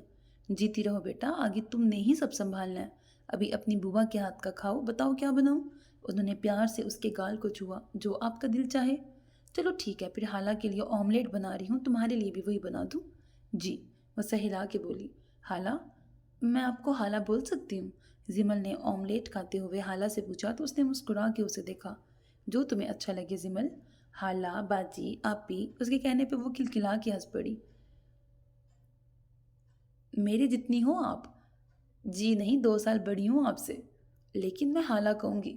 جیسے تم خوش۔ حالہ نے چائے کا کپ ہونٹوں سے لگاتے ہوئے کہا۔ ایک اور بات بھی کرنی تھی۔ ہاں بولو۔ بابا نے کہا مجھے کالج میں ایڈمیشن لینا ہوگا۔ زمل کے کہنے پر حالہ نے سوالیہ نظروں سے اس کا گھبرایا چہرہ دیکھا۔ تم آگے پڑھنا نہیں چاہتی؟ حالہ نے بغور اس کا چہرہ دیکھا۔ انوری بوا بھی سب چھوڑ کے اسے دیکھنے لگی۔ نہیں، ایسا نہیں ہے، مجھے پڑھنے کا بہت شوق ہے، لیکن مجھے ڈر لگتا ہے۔ ویسے بھی میں پڑھائی میں کچھ خاص اچھی نہیں، FA میں انگلش میں میں بمشکل پاس ہوئی تھی۔ وہ سر جھکا کر شرمندگی سے بولی تو حالہ نے انوری بوا کو دیکھا جو بہت دلچسپی سے اسے دیکھ رہی تھی۔ ارے، لڑکیوں سے کیا ڈرنا؟ میں یونیورسٹی میں پڑھتی ہوں، وہاں لڑکے بھی ہوتے ہیں، پر مجھے تو ڈر نہیں لگتا کیونکہ انسان کو خود پہ یقین ہونا چاہیے۔ مجھے خود پہ یقین نہیں، مجھے ڈر لگتا ہے لڑکیوں سے بھی۔ حالہ کتنی دیر تک اس کا چہرہ دیکھتی رہی۔ ہم سب تمہارے ساتھ ہیں، تمہیں بالکل ڈرنے کی ضرورت نہیں۔ اور رہی بات پڑھائی کی، حارث بھائی کا میتھ، انگلش، اکنامکس، ہسٹری سب بہت اچھا ہے۔ حماد کی انگلش بہت اچھی ہے، اور پھر میں ہوں، اپنی تعریف میں خود نہیں کروں گی۔ اس کے شرارتی انداز پر وہ مسکرا کر اسے توصیفی نگاہوں سے دیکھنے لگی۔ آپ بہت بہادر ہیں، لڑکوں کے ساتھ پڑھتی ہیں۔ اس نے آنکھیں بڑی کر کے یوں اسے دیکھا جیسے وہ لڑکوں کے ساتھ نہیں بلکہ خلائی مخلوق کے ساتھ پڑھتی ہو۔ زمل؟ شانہ کی آواز پر وہ فوراً اٹھی۔ آئی پھپھو؟ وہ فوراً بھاگی۔ یہ سچ میں بہت معصوم ہے، انوری بوا نے اس کو جاتے دیکھ کر کہا۔ اور سچی بھی، حالہ نے مسکرا کے کہا اور اپنی چائے پینے لگی۔ ہفتہ اتوار کو وہ ضرور جاگنگ کے لیے جاتا تھا، لیکن چونکہ کل وہ گھر لیٹ آیا تھا اسی لیے سویا بھی لیٹ تھا، اور جب وہ اٹھا تو صبح کے 11 بج رہے تھے۔ سامنے لگی گھڑی پہ نظر پڑتے وہ تیزی سے اٹھا، فریش ہو کے وہ نیچے آیا تو لاؤنج خاموش تھا۔ جبکہ بیک یارڈ سے نور جہاں کی سریلی آواز آ رہی تھی۔ ایک خوبصورت مسکراہٹ اس کے ہونٹوں پر آئی، لیکن وہ وہاں جانے کی بجائے کچن میں آ گیا۔ اس لیے اپنے لیے کافی بنا کے وہ اپنا مگ لے کے بیک یارڈ کی طرف آ گیا، جہاں ہاشم علی پائپ لیے پودوں کو پانی دینے کے ساتھ نور جہاں کا بھرپور ساتھ دے رہا تھا۔ گڈ مارننگ، وہ ان کے بالکل پیچھے جا کے زور سے بولا تو وہ ایک دم اچھل کر مڑے، نتیجتاً ان کے ہاتھ میں پائپ سے نکلتا پانی اسے کافی حد تک بھگو گیا، اور اب کی بار وہ اچھل کے پیچھے ہٹا۔ دونوں نے ایک دوسرے کو دیکھا اور کہا لگا کے ہنس پڑے۔ یہ جو آپ نور جہاں کے ساتھ وقت گزار رہے ہیں، یقیناً مما گھر پہ نہیں ہیں۔ ضامن نے ان کے پشت دیکھتے ہوئے طنز کیا جو پائپ والا نل بند کر رہے تھے۔ تمہیں گھر کی پرسکون فضا سے اندازہ نہیں ہو رہا کہ لیڈی ہٹلر گھر میں نہیں ہے؟ وہ گیلے ہاتھ بالوں پر پھیرتے ہوئے اس کے سامنے بیٹھ گئے۔ پر اتنی صبح کہاں گئی ہیں؟ وہ کافی کا سپ لیتے ہوئے پوچھنے لگا۔ برخوردار، صبح تمہارے لیے ہے، میڈم کے لیے تو آدھا دن ہو گیا تھا۔ وہ یوگا کرنے کے بعد، مجھے لیکچر دینے کے بعد بیوٹی سیلون کی طرف جا چکی ہیں۔ ضامن نے سن کر ابرو اچکائے۔ اس کے لیے نیا کچھ نہیں تھا، وہ بچپن سے اپنی ماں کی یہی روٹین دیکھ رہا تھا۔ وہ بہت ایکٹیو خاتون تھیں اور سب سے بڑھ کے انہیں خود کو مینٹین رکھنے کا بہت شوق تھا۔ یہی وجہ تھی کہ اس عمر میں بھی وہ، جب ان کا بیٹا جوان تھا، وہ اس کی بڑی بہن لگتی تھی، جبکہ ان کے برعکس اس کے پاپا ایک سادہ اور شریف النفس انسان تھے۔ وہ شریف شوہروں کی طرح سارا دھیان اپنی بیوی پر، بیوی کی فرمائشوں پر دیتے تھے، اور ان کو ناراض کرنا گویا گناہ سمجھتے تھے۔ اور وہ یعنی ضامن علی ان کا اکلوتا ثبوت، وہ ان دونوں کا مکسچر تھا۔ ماں کی طرح خوبصورت تھا، باپ کی طرح سادہ اور شریف تھا، لیکن پھر بھی اسے لگتا تھا وہ مختلف تھے۔ کیسے، یہ وہ ابھی تک خود دریافت نہیں کر پایا تھا۔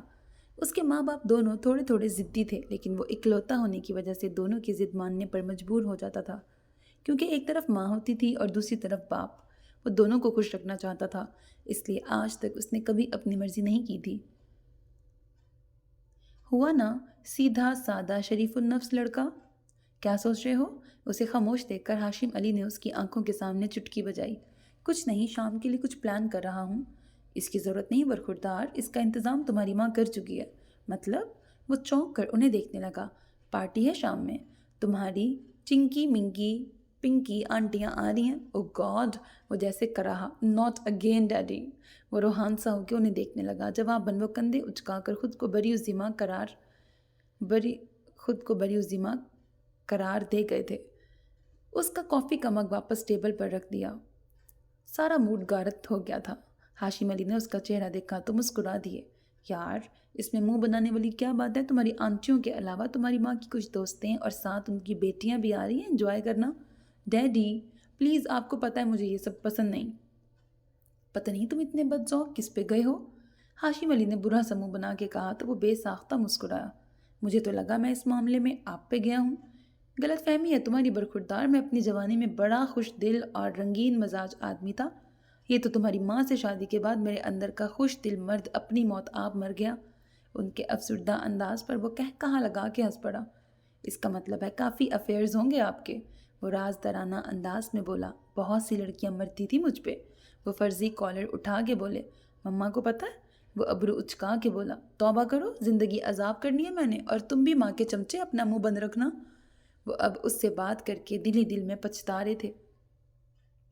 خیر میری چھوڑو، میں تو تمہاری ماں سے شادی کر کے پھنس گیا ہوں، تم بتاؤ تمہارے کیا ارادے ہیں؟ میرے ارادے نیک ہیں۔ وہ ان کی طرف دیکھتا ہوا مسکرایا۔ مسکراہٹ سے لگ رہا ہے کسی کو پسند کرتے ہو؟ وہ شرارت سے اسے دیکھتے ہوئے بولے۔ اب ایسی بھی کوئی بات نہیں۔ اس نے مسکراہٹ چھپانے کے لیے کپ دوبارہ ہونٹوں سے لگا لیا۔ باپ ہوں تمہارا بیٹا جی۔ انہوں نے آنکھیں سکیڑ کے اسے گھورا تو اس نے ایک بار پھر مسکراتے ہوئے سر نفی میں ہلایا۔ دیکھو، اگر کسی کو پسند نہیں کرتے تو کر لو، اس سے پہلے کہ تمہاری ماں تمہیں کسی چنکی منکی کے چکر میں پھنسا دے۔ او پلیز ڈیڈی، وہ بے ساختہ جھرجھری لیتا ہوا سیدھا ہو کے بیٹھا۔ اگر سچ میں تمہیں کوئی پسند نہیں تو میری نظر میں ایک دو اچھی لڑکیاں ہیں۔ اچھا تو کون ہیں وہ اچھی لڑکیاں؟ وہ شرارتی نظروں سے انہیں دیکھنے لگا۔ میرے رشتہ دار ہیں پاکستان میں۔ او پلیز پلیز ڈیڈی، وہ ایک دم ہاتھ اٹھا کے بولا۔ آپ کے رشتہ دار مما کو جانتے ہیں نا، تو فان اٹھا دیں گی، اور جہاں تک مما کے رشتہ دار ہیں وہ آپ کو پسند نہیں۔ مجھے کسی رشتہ دار سے شادی نہیں کرنی، اور پاکستانی لڑکی سے تو سوال ہی پیدا نہیں ہوتا۔ کیوں، پاکستانی لڑکی میں کیا پرابلم ہے؟ وہ ناراضگی سے پوچھنے لگے۔ آپ کو میرے دوست شرجیل کا حال نہیں یاد؟ کتنے شوق سے پاکستانی لڑکی لے کے آیا تھا۔ 2 ماہ میں ہی بات لڑائی جھگڑوں تک پہنچ گئی اور 4 ماہ بعد ڈیورس۔ وہاں کی لڑکی یہاں سیٹ نہیں ہو سکتی، نہ ہمارے ماحول کو سمجھ سکتی ہے۔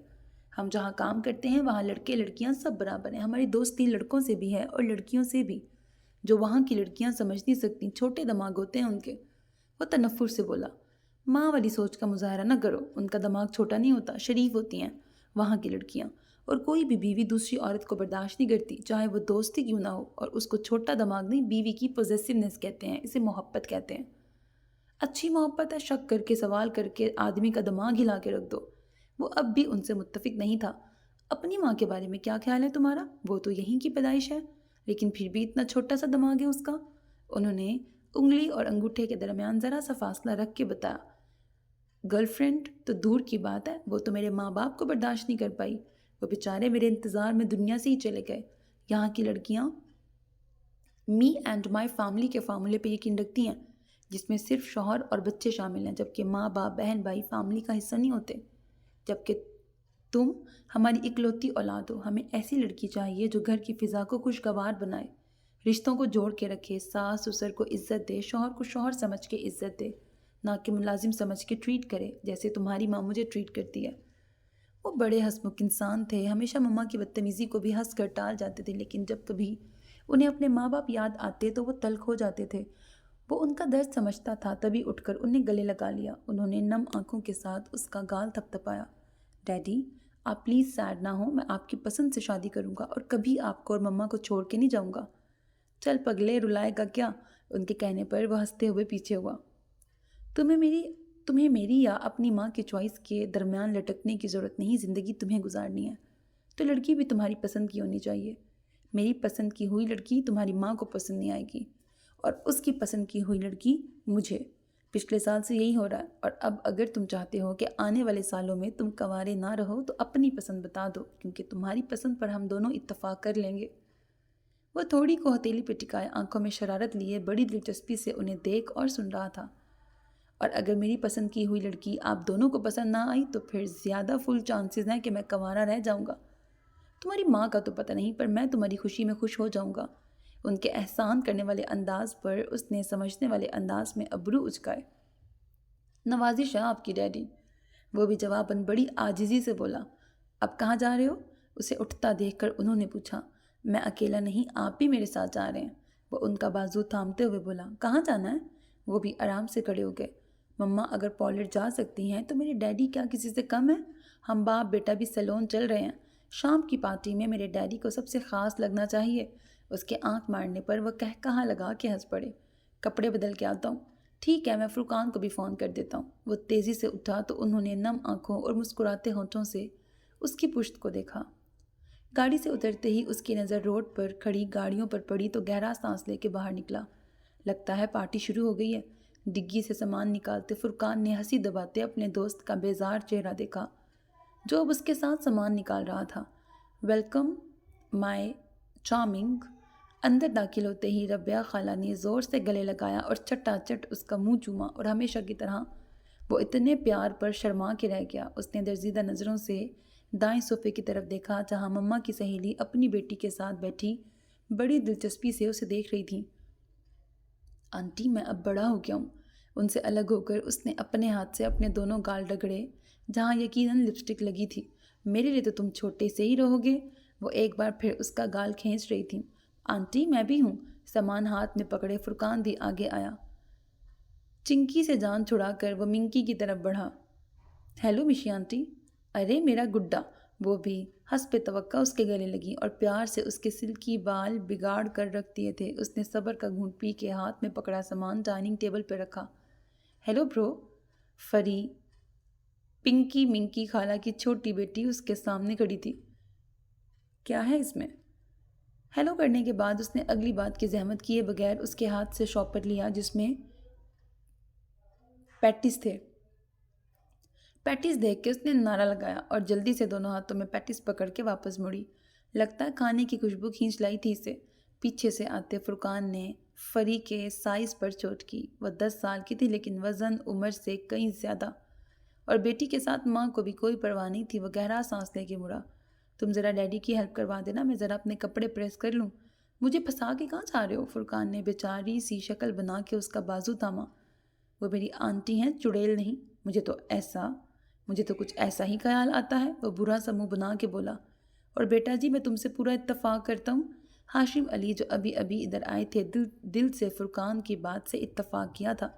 ڈیڈی پلیز اب آپ شروع مت ہو جانا، پھر یہاں اور ہی سچویشن بن جائے گی، وہ اکتائے ہوئے انداز میں بولا۔ تو فرقان اور ہاشم علی نے ایک دوسرے کو دیکھ کے کندھے اچکائے تو وہ گہرا سانس لیتا سیڑھیاں چڑھ گیا۔ نیچے سے آتی میوزک اور تیز باتوں کی آواز کے ساتھ کہکہوں کی آواز بھی شامل تھی۔ اس نے گہرا سانس لے کے استری کو قمیص پہ پھیرنا شروع کیا۔ یہ نہیں تھا کہ اسے پارٹیز پسند نہیں تھی، وہ پارٹی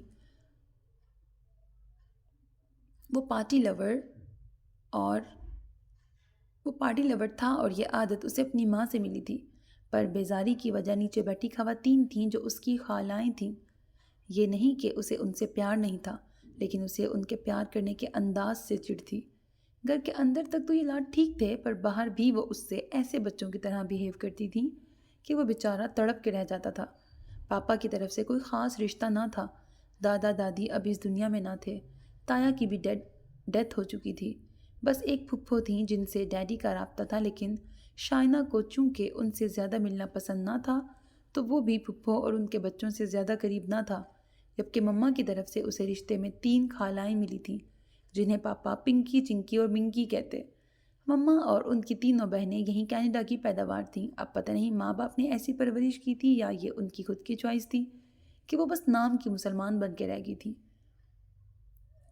شبنم خالہ عرف پنکی سب سے بڑی بہن تھی۔ ماں باپ نے اپنی مرضی سے شادی کی۔ اپنے رشتہ داروں میں لڑکا پاکستان کا تھا۔ 10 سال شادی رہی، پھر دونوں الگ ہو گئے کیونکہ خالہ کا ہمیشہ یہ احساس دلاتا رویہ کہ میری وجہ سے آج تم کینیڈا میں ہو انکل کو ہرٹ کرتا تھا۔ انہوں نے خالہ کو طلاق نہیں دی پر الگ ہو گئے۔ خالہ کے 2 بچے خالد بھائی اور نشا باجی دونوں شادی شدہ اور ماں سے زیادہ باپ کے قریب ہیں۔ خالہ چونکہ آزاد ہیں، جاب کرتی ہیں تو دل کھول کر خود پہ خرچ کرتی ہیں۔ ربیہ عرف چنکی بہن کی مثال کو سامنے رکھتے ہوئے اپنی مرضی سے اپنے کلاس فیلو سے شادی کی۔ ان کی شادی چل رہی تھی لیکن لنگڑا کر، کیونکہ گاڑی کے دونوں پہیے پنچر تھے۔ پسند کی شادی اب بیزاری میں بدل چکی تھی۔ ان کی ایک بیٹی تھی۔ پھر مشی خالہ عرف منکی، وہ مما سے چھوٹی تھیں۔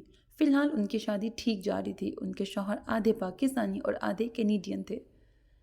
خالہ کے ساتھ ان کی اچھی انڈرسٹینڈنگ تھی، دونوں ایک دوسرے کو سمجھتے تھے اور سپیس بھی دیتے تھے، اسی لیے 13 سال سے شادی کامیابی سے چل رہی تھی۔ ان کی 10 سال کی بیٹی فری اور 8 سال کا بیٹا تھا۔ اور رہی اس کی مما، تو ان کی ملاقات ایک پارٹی میں ڈیڈی سے ہوئی تھی جو پاکستان سے یہاں جاب کرنے آئے تھے۔ ملاقات کے بعد دوستی ہوئی اور دوستی پسندیدگی میں بدلی۔ ڈیڈی کو اپنے ماں باپ سے بہت محبت تھی، وہ ان کے بغیر شادی نہیں کرنا چاہتے تھے۔ مما کو ڈیڈی سے اتنی محبت ہو چکی تھی کہ ان کے ساتھ نہ صرف پاکستان آ گئیں بلکہ ڈیڈی کی خاطر یہاں رہنے کو تیار ہو گئیں۔ لیکن وہی ماحول کا فرق، دادی ذرا پرانے خیالات کی تھیں۔ میرے عزیز لسنرز، یہ ایپیسوڈ یہیں تک تھا۔ انشاءاللہ نیکسٹ ایپیسوڈ کل اپلوڈ ہوگا، ایپیسوڈ 3۔ اپنا بہت خیال رکھیے گا۔ امید ہے ناول آپ کو پسند آ رہا ہوگا۔ چینل کو سبسکرائب کرنا، ویڈیو کو لائک کرنا ہرگز نہ بھولیے گا، because that's how you can encourage me and that's the only kind of support and encouragement which I want from all of you. اللہ حافظ۔